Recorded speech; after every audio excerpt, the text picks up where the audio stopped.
Assalamualaikum warahmatullahi wabarakatuh. Ketemu lagi sama Bu Lia Isnaini di pelajaran IPS. Sebelum Ibu lanjut ke materi pembelajaran, Ibu mau mengucapkan minal aizin wal faizin, mohon maaf lahir dan batin. Untuk video kali ini, Ibu akan membahas tentang masuknya Islam ke Indonesia, ya, atau kehidupan masyarakat pada masa Islam. Yang pertama yang akan Ibu bahas adalah masuknya Islam ke Indonesia. Sama seperti halnya agama Hindu-Buddha yang masuk ke Indonesia itu ada beberapa pendapat. Nah, Islam pun sama begitu, ya. Jadi ada beberapa pendapat tentang masuknya Islam ke Indonesia. Nah, pendapat yang pertama tentang masuknya Islam ke Indonesia itu yaitu dikemukakan oleh Buya Hamka atau Haji Abdul Malik Karim Amrullah, ya. Beliau mengemukakan bahwa masuknya Islam ke Indonesia itu pada abad ke-7 Masehi, ya. Berasal dari tanah kelahirannya atau tanah asalnya agama Islam yaitu Arab ataupun Mesir.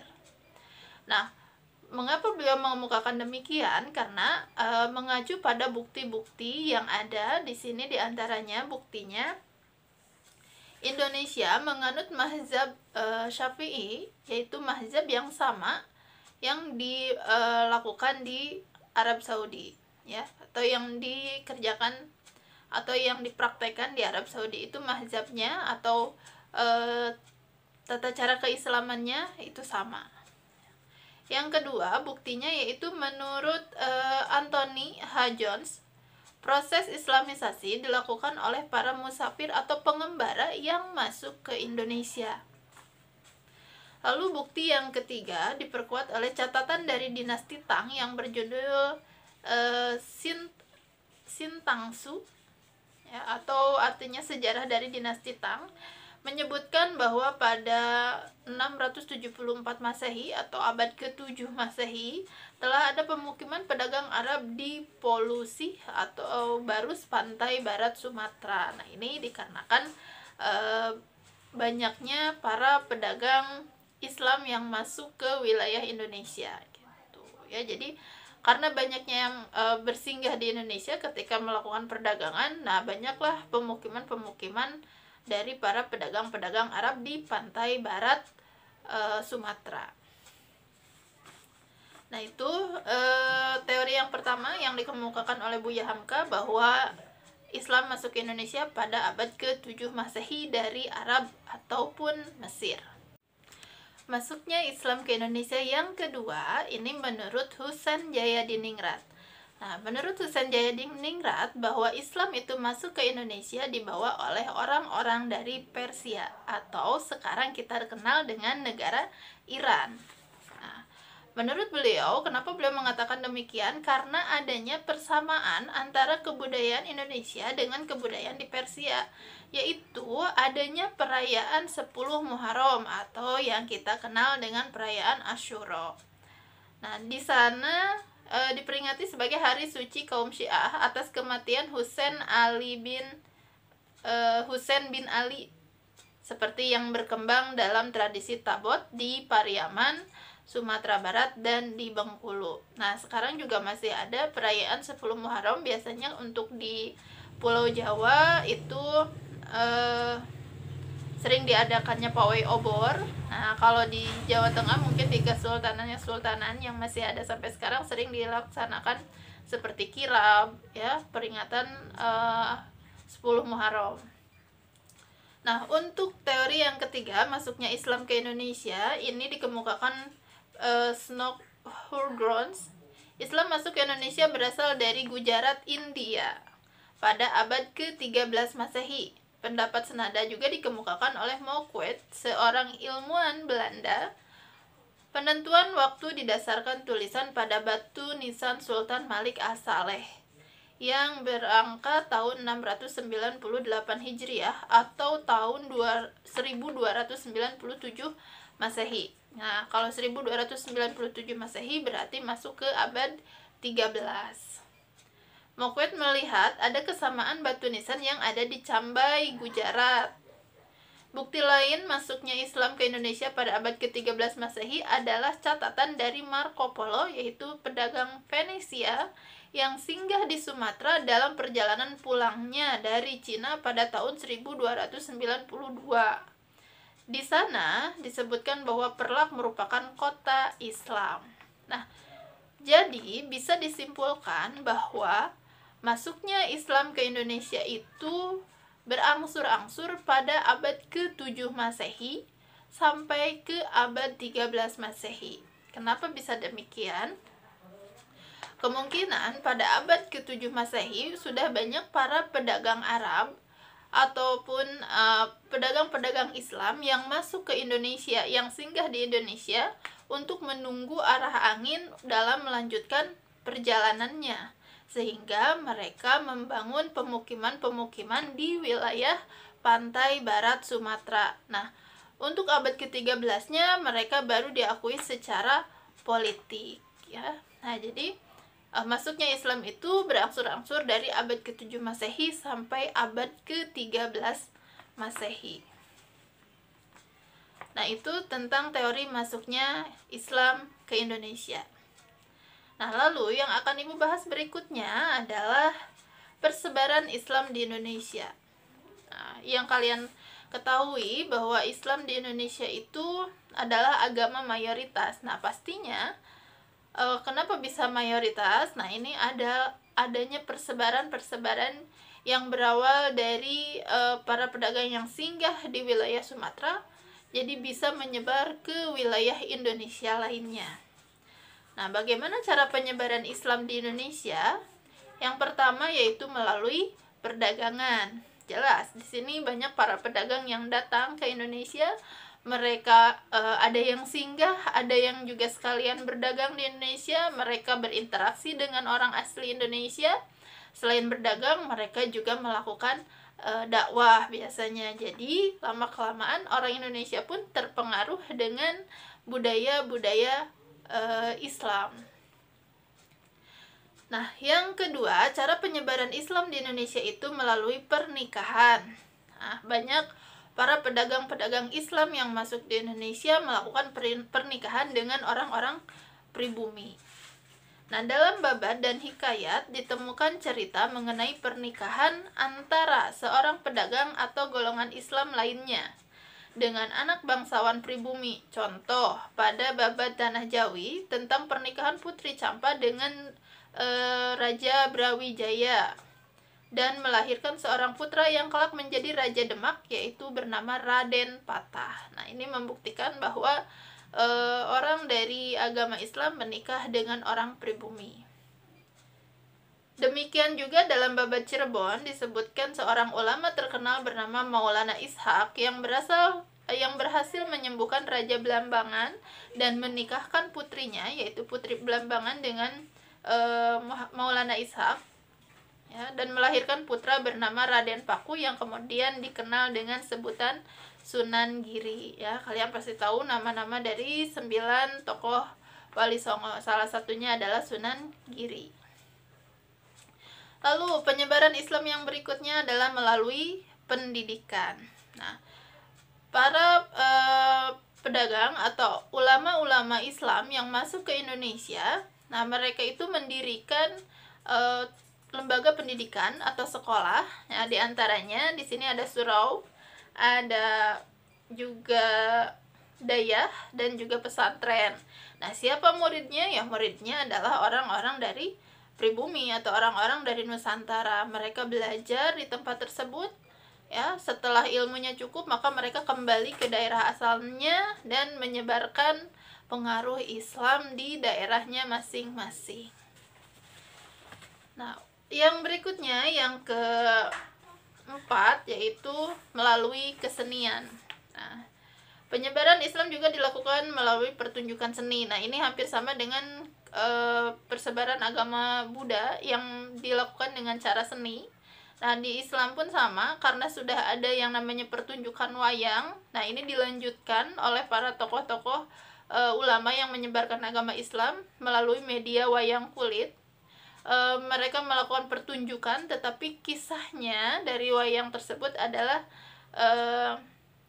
diisikan sebagai dakwah atau penyebaran agama Islam. Nah, itu persebaran Islam di Indonesia atau cara-cara Islam bisa tersebar di wilayah Indonesia. Kita bahas yang ketiga, yaitu tentang pengaruh Islam terhadap masyarakat Indonesia. Nah, masuknya Islam ke Indonesia pastinya akan membawa pengaruh yang cukup besar, walaupun tidak sekaligus, tetapi masuk secara perlahan-lahan. Nah, di sini terjadi yang namanya akulturasi dan juga asimilasi. Nah, apa itu akulturasi? Akulturasi itu adalah perpaduan dua kebudayaan, tetapi tidak menghilangkan budaya-budaya aslinya. Sedangkan asimilasi adalah perpaduan dua kebudayaan sehingga memunculkan budaya yang baru. Nah, apa saja di sini perubahannya? Yang pertama yaitu dalam bidang politik.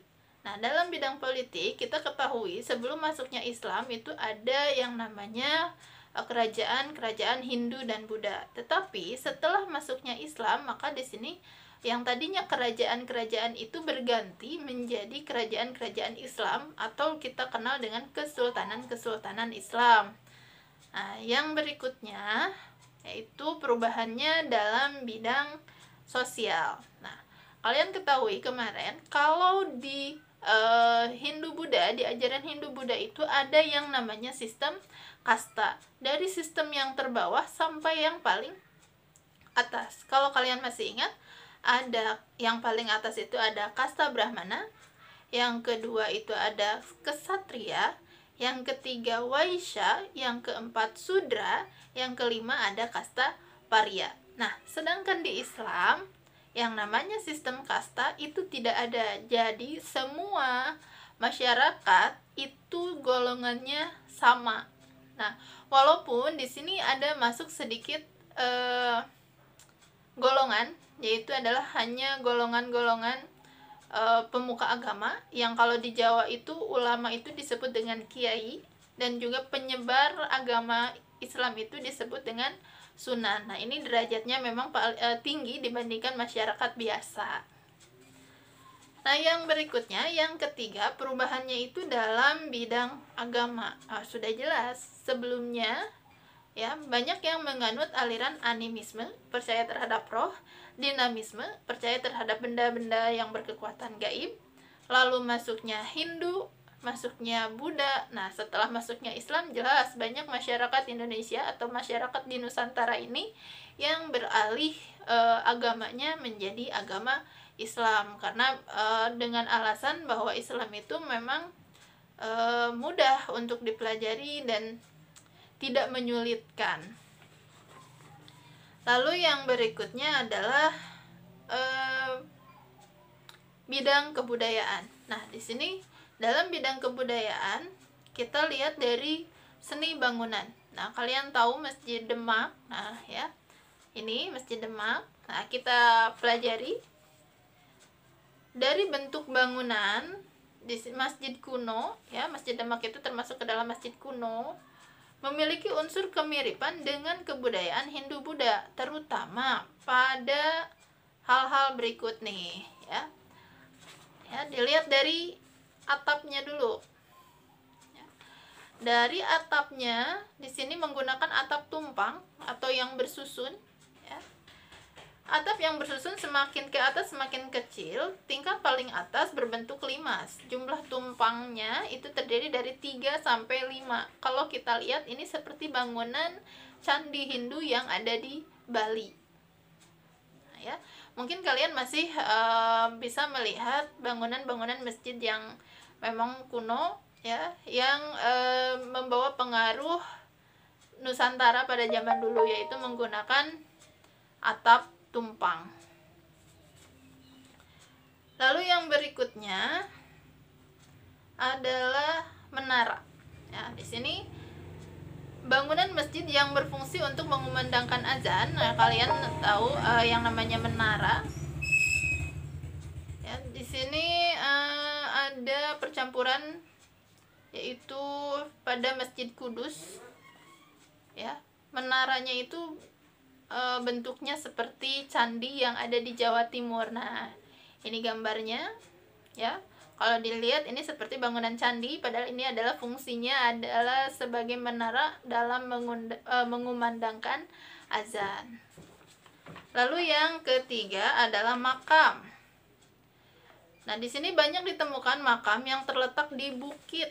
Nah, ya biasanya ulama atau para penyebar agama ketika beliau meninggal itu dimakamkan di atas bukit. Ya, kalau kalian pernah ziarah ke makam-makam para penyebar agama seperti ke makam para wali ataupun makam yang ada di daerah Cikundul, ya, Raden Arya. Nah, itu tempatnya memang berada di atas bukit. Ternyata ini ada percampuran kebudayaan dari masa lalu, yaitu pada kepercayaan animisme dan dinamisme. Ya, bahwa di sini